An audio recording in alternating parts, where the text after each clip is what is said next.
우리나라가 NBA의 마케팅, 흔히 말하는 1티어로 올라섰습니다. 아부다비와 두바이에서 이 NBA 글로벌 게임을 저희 구독자 여러분과 함께 보고 왔잖아요. 그런데 2019년 이후로 중국에서 처음으로 프리시즌이 열린다고 NBA가 공식 발표했습니다. 장소는 마카오고요. 이로써 2019년 이후로 처음 중국에서 NBA 프리시즌 2게임이 개최됩니다. 저희도 이 경기 또 잘 준비해서 구독자들과 함께 또 이벤트를 마련해 볼까 하는데, 자, 그렇다면 이 NBA가 중국이라는 시장을 절대 포기할 수 없어서인데, 도대체 우리나라와는 다르게 얼마나 중국 내에서 농구 인기, 또 NBA 인기가 높기에 이러는 것인지 한번 그 현상을 분석해 봤습니다. 자, NBA는 중국에 허리를 조아렸다, 저희가 이런 표현을 썼는데, 일단 이런 표현을 쓴 게 저는 과하다고 생각하진 않습니다. 왜냐하면 르브론 제임스 같은 경우에 흑인 인권, 그 다음에 정치적인 색채를 굉장히 많이 드러냈었습니다. 하지만 중국을 비난한 적은 한 번도 없어요. 특히나 중국과 홍콩 사태 때도 결국에는 중국 편을 들었었고, 스티브 커 감독처럼 르브론 제임스만큼이나 정치 이야기를 많이 하는, 또 본인의 정치색을 드러내는 인물도 언론으로부터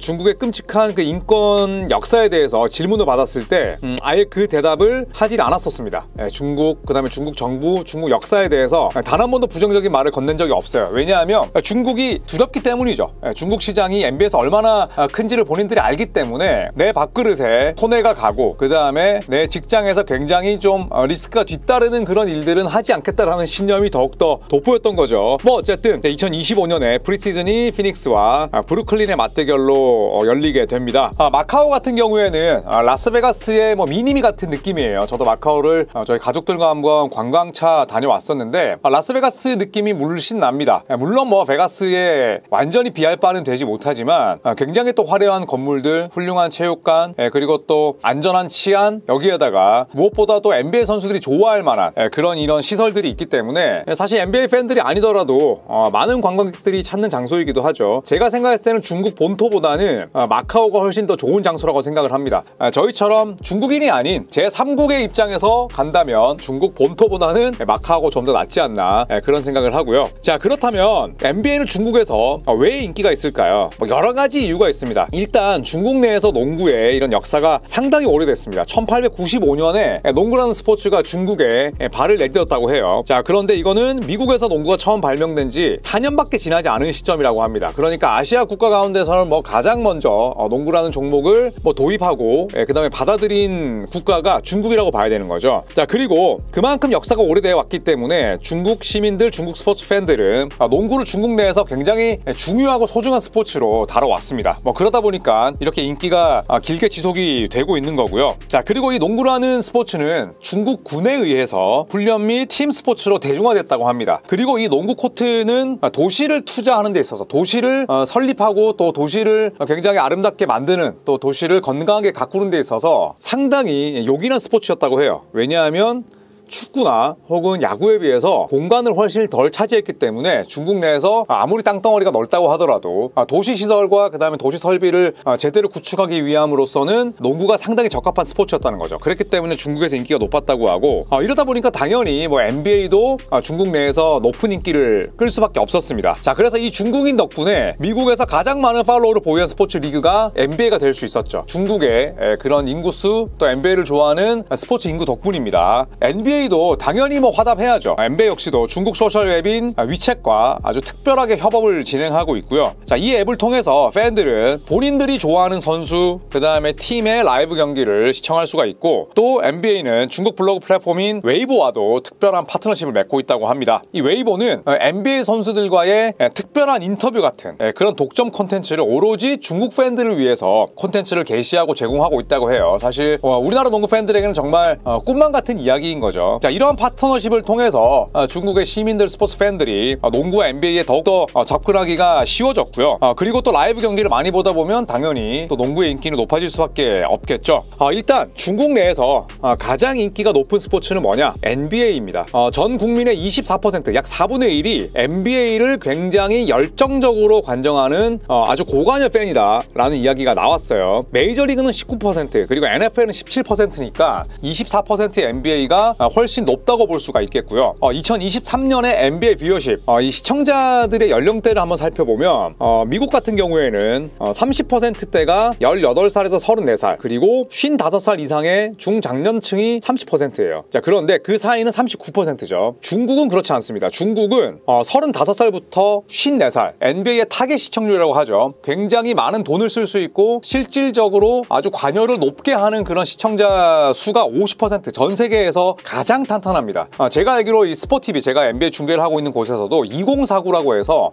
20살에서 49살까지의 시청률을 광고주들이 굉장히 많이 본다고 해요. 왜냐하면 20살 아래쪽은 소비력이 떨어지고 49살 이상은 소비력은 있지만 제품을 구매하는 데 있어서 크게 관여하지 않거나 활동량이 떨어진다는 거죠. 그래서 2049라고 하는데, 현지에서는 3554, 35살부터 54살까지를 주요 타겟 시청률이라고 보는 거죠. 그런데 이게 50%, 반면 미국은 39%니까 훨씬 떨어지죠. 이탈리아가 41%, 프랑스도 41%, 독일 35%니까 중국이 굉장히 탄탄한 그런 구매층을 구축하고 있다, 이렇게 볼 수가 있겠습니다. 자, NBA가 중국에서 가장 인기 있는 스포츠라는 말씀을 드렸었는데, 우리나라 같은 경우에는 프리미어 리그가 해외 스포츠 가운데 1위 아니겠어요? 그런데 중국에서는 영국의 프리미어 리그라든지 혹은 메이저 리그보다 NBA 인기가 훨씬 높습니다. 자, 그 덕분에 NBA 2023년 전체 수입이 106억 달러였는데 100억 달러가 넘는데, 이 가운데 중국 시장이 최근 들어서 약간은 관계가 좀 소원해지고 또 단절되기도 했었습니다만, 중국 시장이 10에서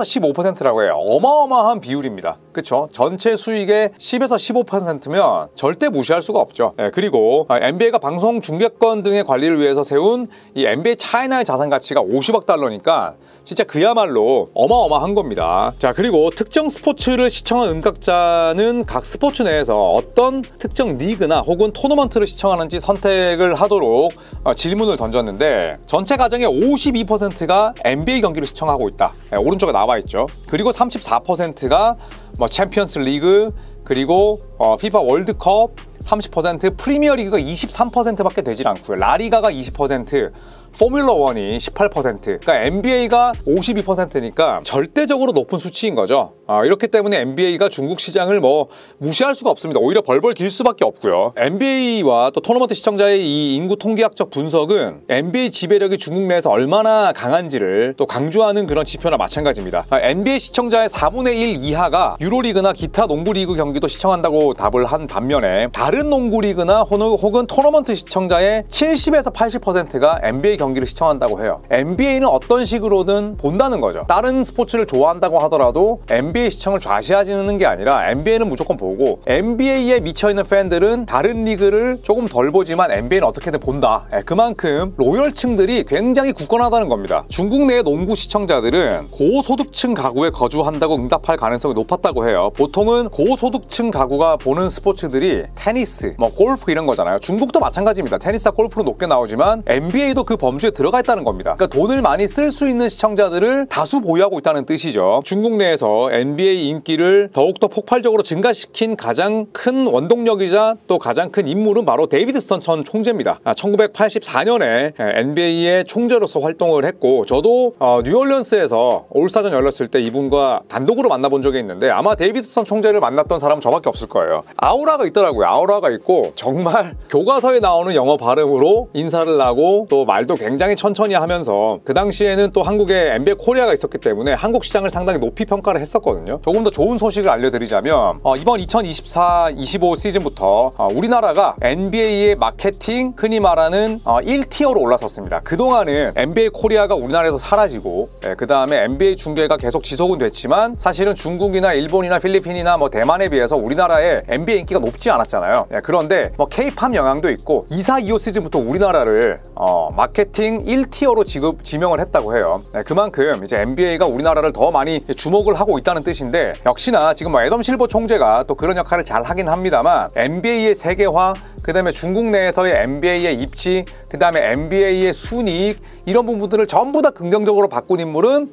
데이비드 스턴 총재다. 그리고 데이비드 스턴 총재가 없었더라면 아마도 중국은 물론이고 아시아 지역에서 글로벌 게임이 열리기 쉽지 않았을 거예요.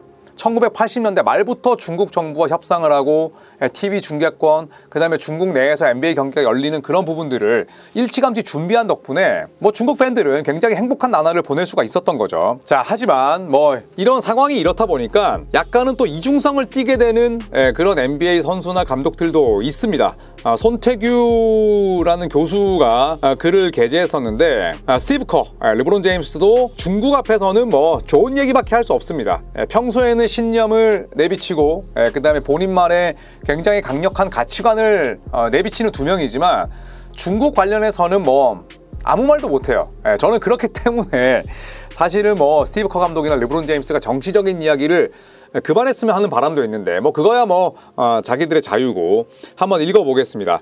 자, 일단은 NS 캔터 여러분 기억나시죠? NS 프리덤으로 개명을 했었는데, 자, 이 NS 캔터 같은 경우에는 중국의 시진핑을 상당히 또 비판하기도 했었고, 그리고 또 본인의 고국인 튀르키예에서는 아예 입국 거부가 될 정도로 엄청나게 본인의 목소리를 용기 있게 내는 인물이었어요. 자, 그런데 이 NS 캔터 같은 경우에는 뭐 티베트 신장 등지의 인권 탄압을 엄청나게 비판했습니다. 그러면서 NS 캔터의 NBA 커리어도 끝이 났어요. 물론 그때가 뭐 전성기에서 내려오긴 했습니다만 거의 쫓겨나듯이 NBA에서 사실은 완전히 흔적이 사라졌어요. 2021년에 미국으로 귀화한 이후에 이름을 NS 프리덤으로 바꿨습니다만 2022년에 그런 멘트를 하고 나서 보스턴에서 휴스턴 로켓츠로 쫓기듯이 짐을 싸야 했고요. 그리고는 곧바로 방출됐습니다. 왜냐하면 이 NS 캔터가 튀르키예 고국뿐만 아니라 중국도 엄청나게 강력하게 비판했었거든요. 그러다 보니까 결국에는 NBA 팀이 아니라 사무국 자체가 NS 캔터를 위험인물로 지목한 거죠. 왜냐하면 우리는 중국에 가서 돈을 벌어야 되는데 얘가 계속 중국 욕을 하니까 사무국 입장에서는 눈에 가신 겁니다.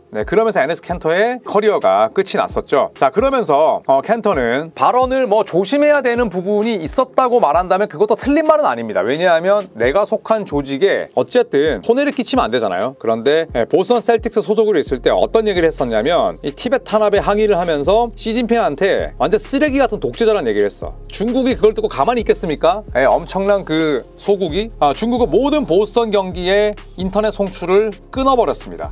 그리고 2022년에는 베이징 동계올림픽도 오지 말라고 했어요. 자, 그러면서 결국엔 NS 캔터가 휴스턴 로켓츠로 떠나게 됐고 바로 방출된 거죠. NS 캔터가 어떤 얘기를 했냐면 나중에 나 너무 마음이 아프더라. 왜냐하면 내가 NBA를 떠나고 나서 그 어떤 주변인들도 나한테 메시지도 보내지 않고 전화도 하지 않더라. 그 다음에 내가 어디에서 기자회견을 하면서 혹시나 불똥이 튈까 전부 다 두려워하더라. 그런데 지금 생각해보면 NBA 선수들은 자신들의 신발에 흑인 시위를 지지하는 그런 글자를 새기는 사람들 아니야? 그런데 왜 중국을 비판할 때는 입을 다물고 나를 멀리하는 거야? 이렇게 얘기를 했습니다. 틀린 말 하나도 없죠. 그 다음에 본인들이 중국 관련해서 신념을 내비쳤을 때 NBA 사무국으로부터 혹은 팀으로부터 어떤 압력과 압박을 받을지 모를 일이거든요. 그러다 보니까 전부 다 그냥 입 다물고 있는 겁니다. 르브론 제임스 마찬가지였죠. 자, 르브론 제임스 같은 경우에는 2019년이 사실 백미였습니다. 휴스턴 로켓츠의 데리모리 단장이 이 홍콩 민주화 시위를 지지했다가 결국에는 아주 안 좋게 쫓겨났죠.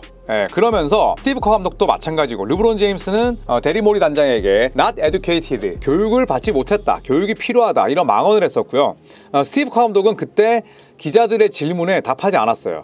그리고 한참 시간이 지나고 나서 그 당시에 데리모리 단장을 지키지 못한 것이 후회된다, 뭐 이런 이야기를 했었습니다만 굉장히 평소에 그런 강한 발언이나 스탠스와는 아주 많이 달랐습니다. 뭐 스티브 커나 혹은 르브론 제임스도 마찬가지고 뭐 그렉 포포비치 감독도 그렇죠. 평소에 대해서는 뭐 미국 정부 또 흑인들의 인권에 대해서 이야기를 많이 하지만 중국에 관련해서는 아무 말도 하지를 못했습니다. 자, 그래서 이 손 교수가 이야기하는 마지막은 모두 중국 비판을 할 자신이 없으면 다른 정치 발언도 안 하는 게 맞지 않냐, 아니면 정치 사회 문제에 관해서 미국 내 자신의 적들을 비판하듯이 중국에게도 쓴소리 해야 되지 않냐.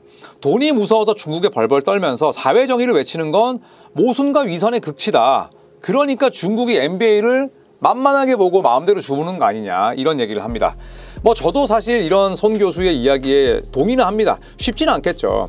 하지만 저 역시도 이런 NBA 스타들, 그 다음에 또 존경받는 지도자들이 계속해서 뭐 모순과 위선을 보여준다면 저는 그거는 그거대로 또 팬들이 실망하는 그런 원인이 되지 않을까 생각을 합니다. 자, NBA는 중국에서 가장 인기 있는 스포츠입니다. 그렇기 때문에 5년 만에 다시 중국에서 프리시즌 게임이 열리게 되고요.